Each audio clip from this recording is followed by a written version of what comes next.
जगला में जो करे वो करे रात के मिलेला सुकून खाके राजा जी के हाथ के अच्छा लागेला। कमर ककरी से भइल काटा हराबा हो गलिया लागेला जान टमा डराबा हो गलिया लागेला जान टमा डराबा हो।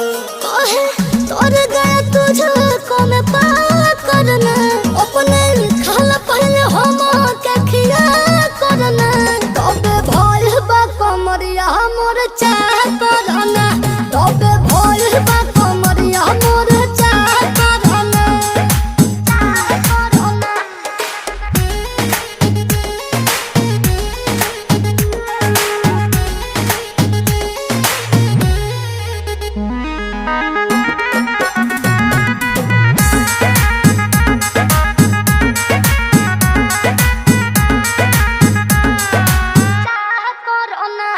प्रियांशु के प्यार देखे धांसो हर घरे जरत रहेली मोर सासु बुरा लागेला ढेरे सहतारू